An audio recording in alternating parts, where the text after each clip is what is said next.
New Arts and Media Studios in Milwaukee. I'm Charles Bursell. This is The Log.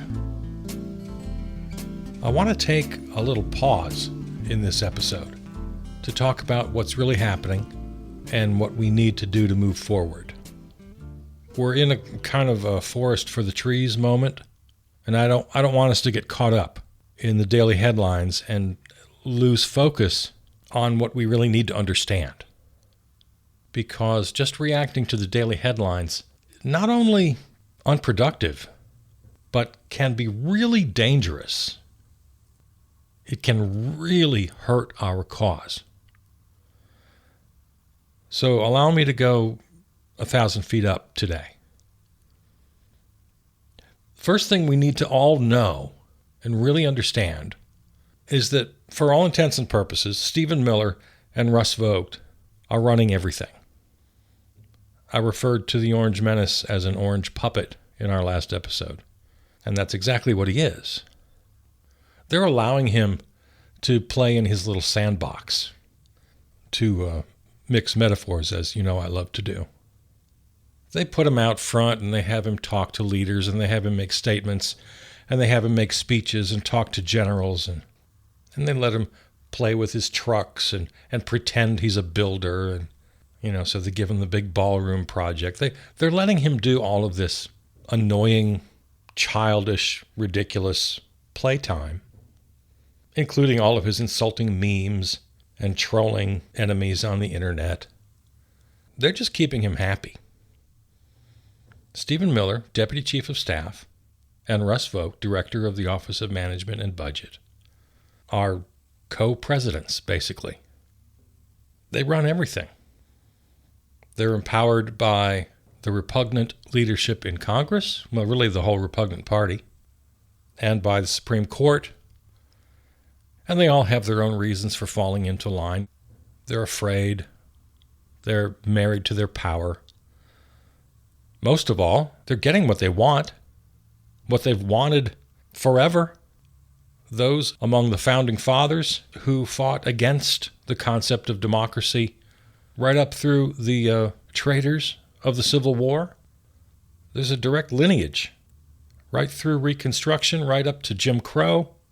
They fought every bit of progress along the way. The current repugnant party represents a straight line throughout American history that fought against all progress. They want undemocratic power for themselves. They think they're superior. They think they've somehow earned it.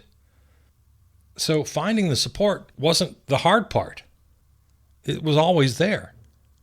We just found suddenly a perfect storm. Stephen Miller is in charge of Homeland Security, the entire border situation, the entire mass deportation program, ICE.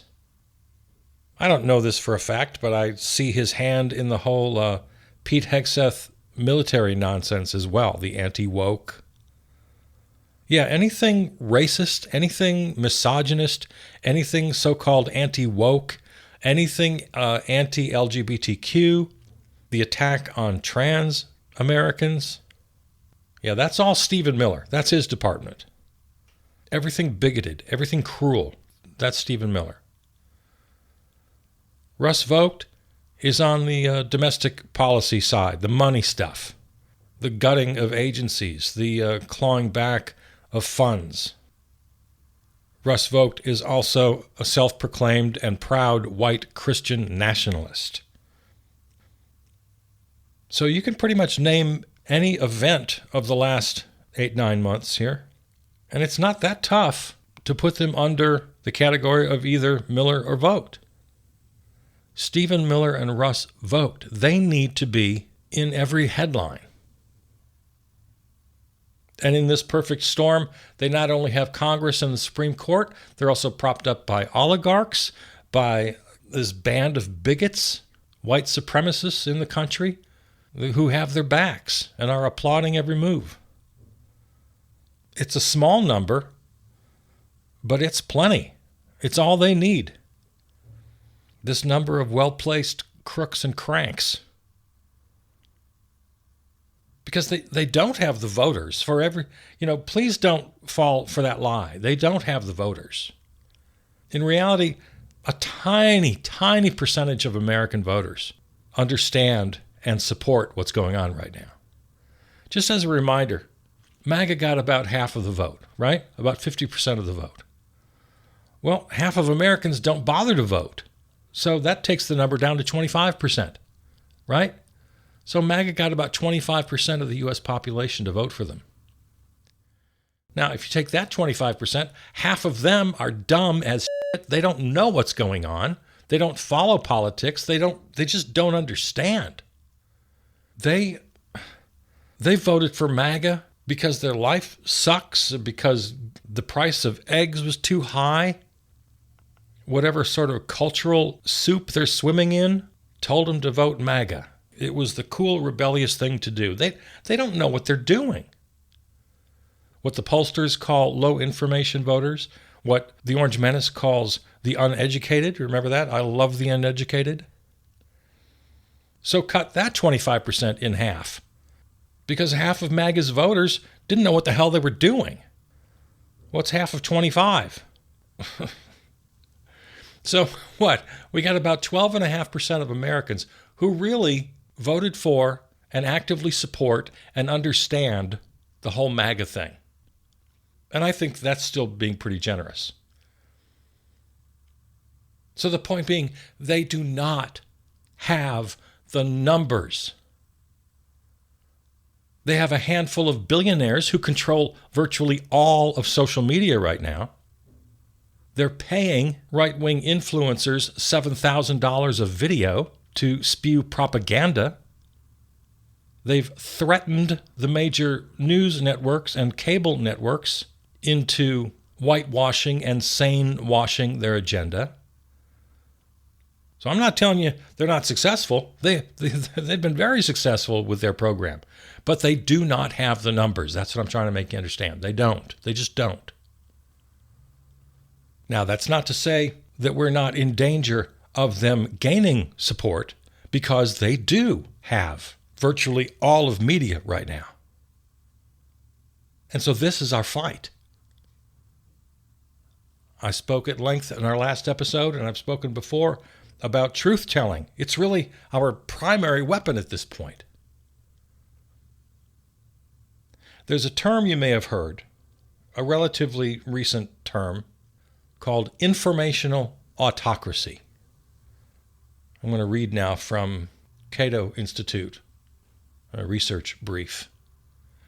Informational autocracy is a modern form of authoritarian rule where leaders maintain power primarily through the manipulation of information rather than overt violence or ideological indoctrination.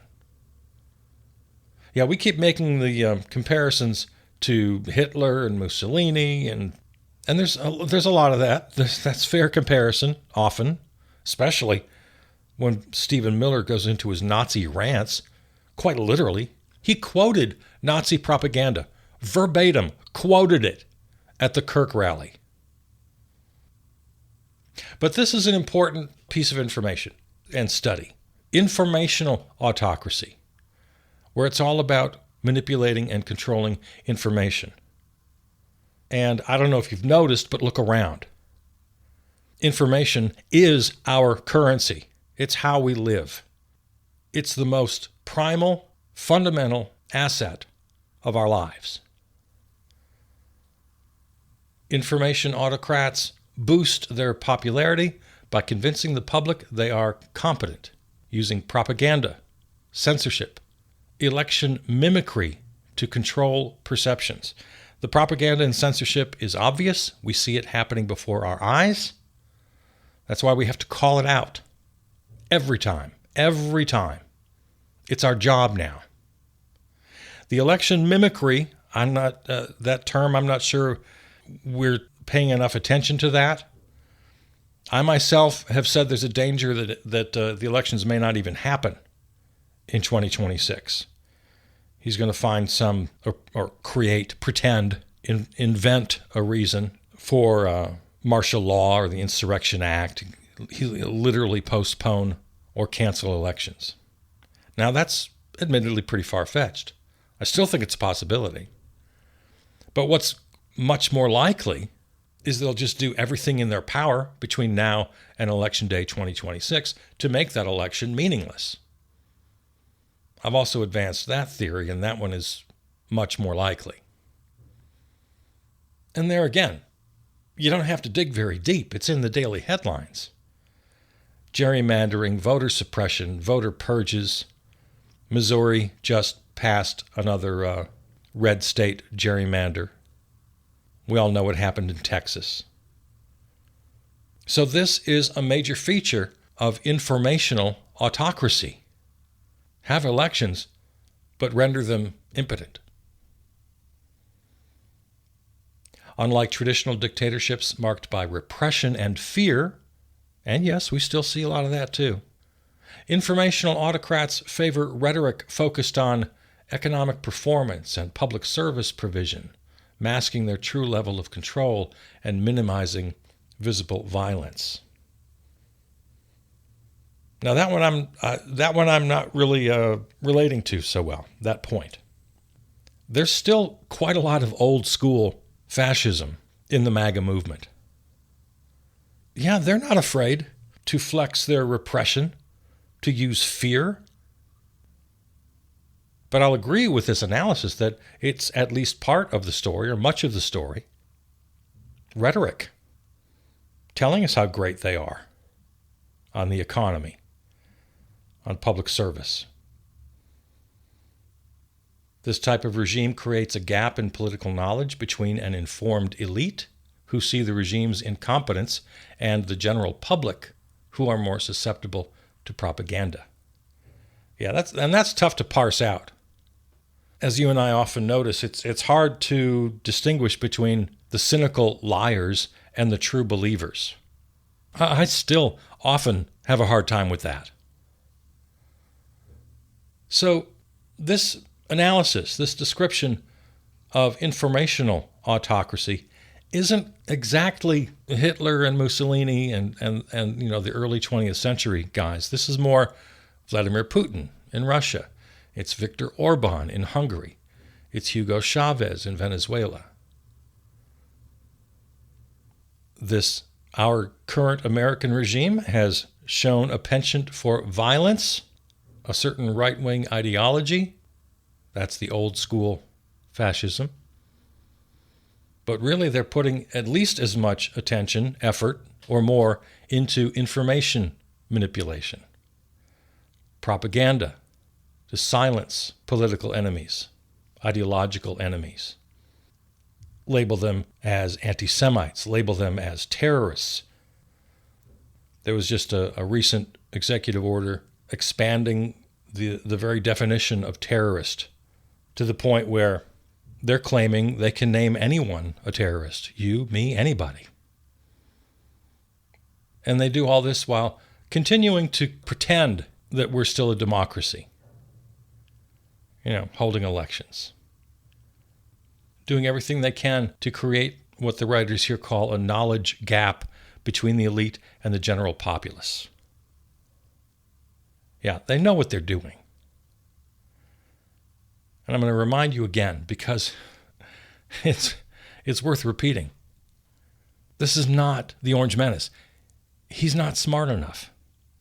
He's not even normal. What we have here is kind of two men and a baby. The two men being Stephen Miller, Deputy Chief of Staff, and Russ Vought, Director of Office in Management and Budget. Informational autocracy. I found it very useful to understand our current situation because I've been thinking a lot about this. This meaning two things primarily. The point I keep returning to here, that Stephen Miller and Russ Vought are co-presidents, co-dictators right now. I like the two men and a baby analogy. That describes it about right. And the fact that it's primarily about information. That really is at the top of their list. And as I said, what's more important right now than information? The oligarchs know it. Zuckerberg knows it. Elon Musk knows it. The right-wing MAGA elites who just bought TikTok know it. Benjamin Netanyahu knows it. He was just quoted just a couple days ago. The Young Turks did a very nice piece on it.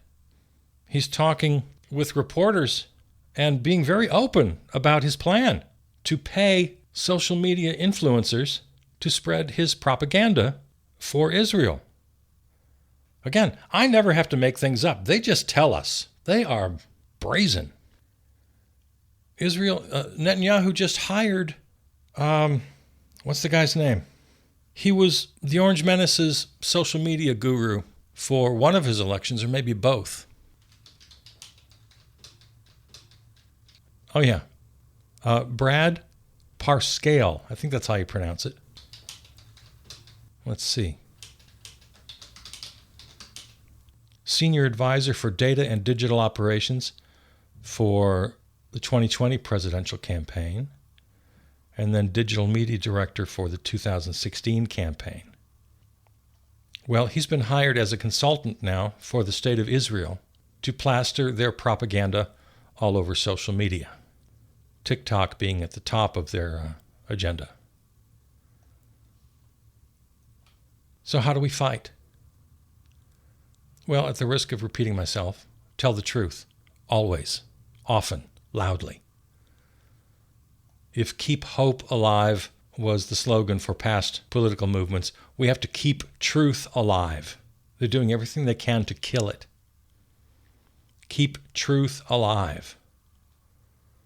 We have to keep elections alive. Now, I've been very critical of our current system. I've been getting more and more cynical about elections themselves. But we can't give up on that. We can't throw our hands up. As damaged as our system is, we can't just surrender it. We have to preserve what was good about the system while removing everything bad. And fair and free democratic elections are still a good thing, even though we haven't seen one in a few generations. Which reminds me, just a quick little side note here. Liberals, Democrats, the left, they love to ask MAGA what again means in Make America Great Again. The Jordan Kleppers of the world, the self-styled comedian journalists who like to ask gotcha questions to the MAGA faithful. And yeah, sometimes it's pretty funny. But that's their favorite question. Make America great again. Well, when was America great? And then whatever answer they get, you mean when the 1950s when women had no rights and black folks had no rights? Then it was great? When was it great? The 80s with Ronald Reagan? When the wealth gap just exploded? When AIDS ravaged the nation for years before he even had the nerve to say the word? When greed became America's mantra? So, yeah, that's their favorite little trick. When was America great?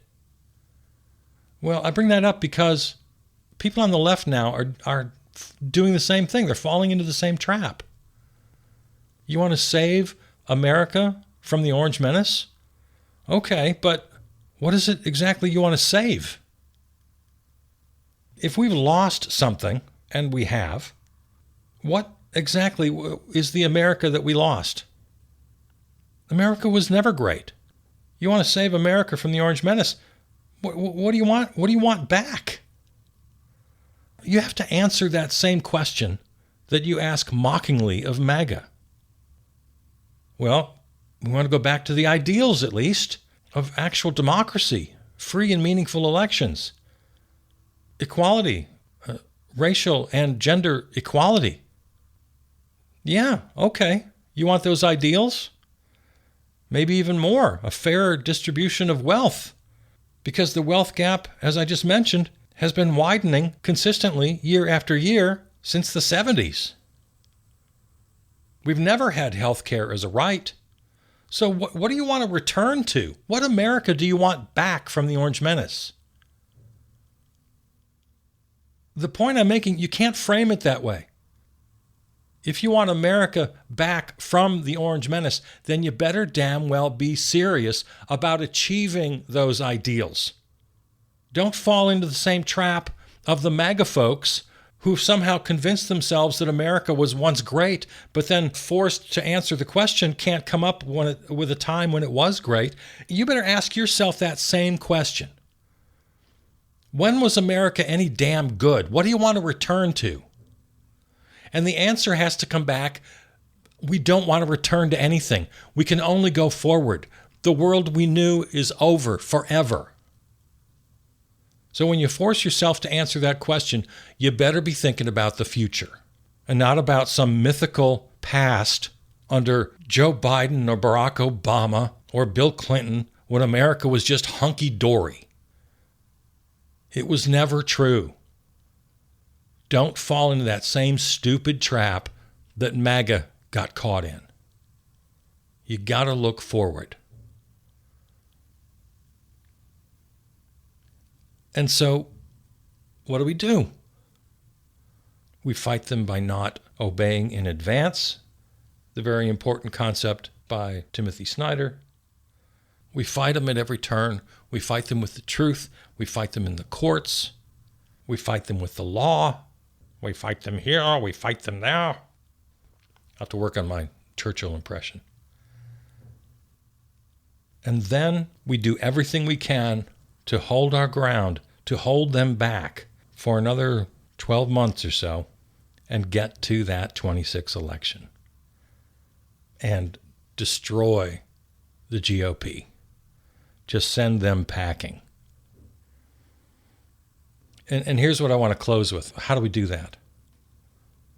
Well, as I just said, there's no going back. There's only going forward at this point.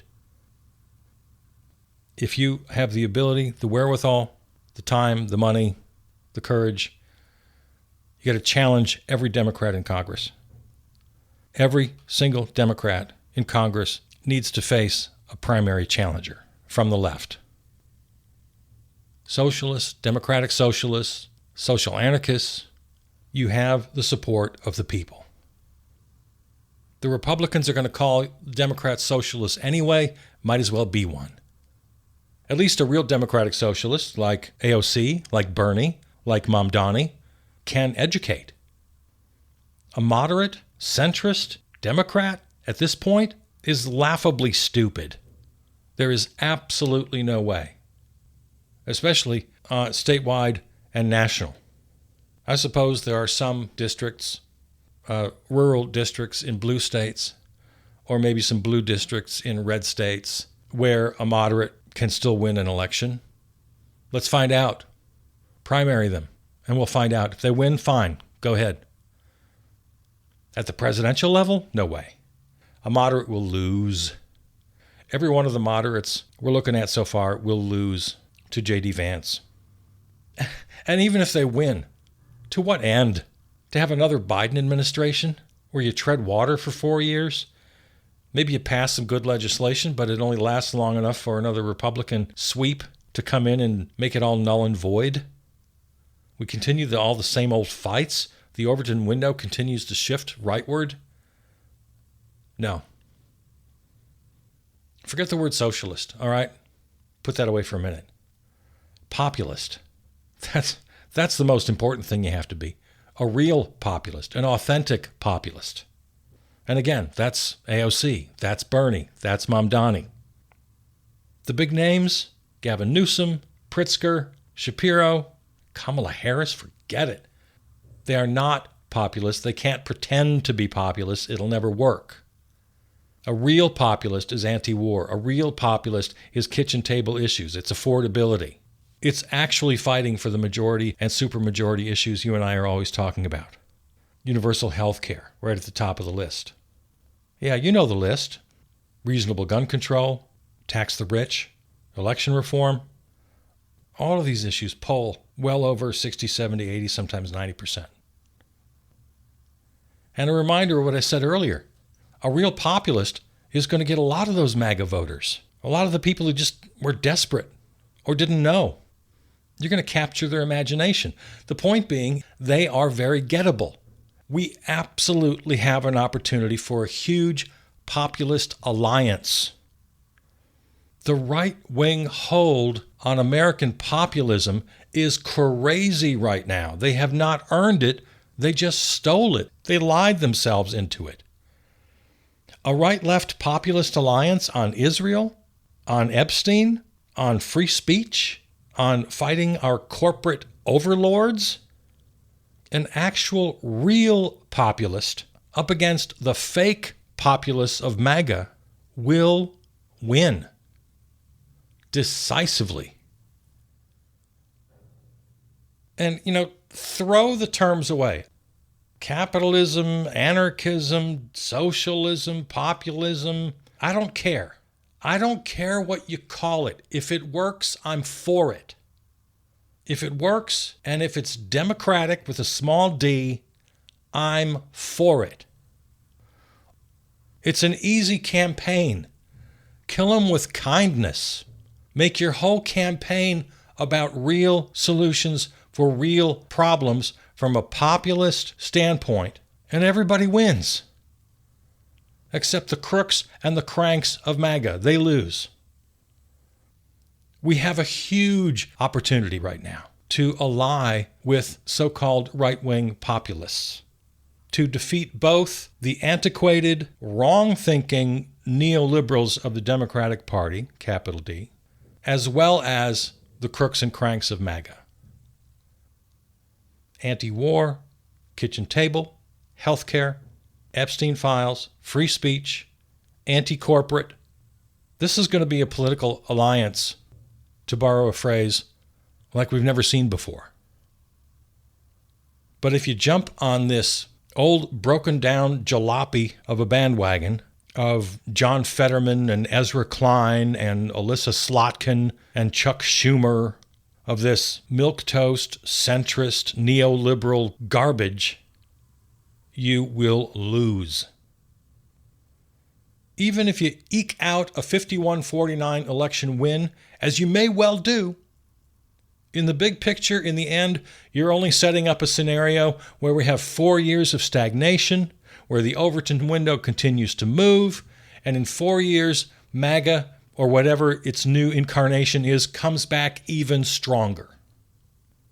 You're only setting the movement back.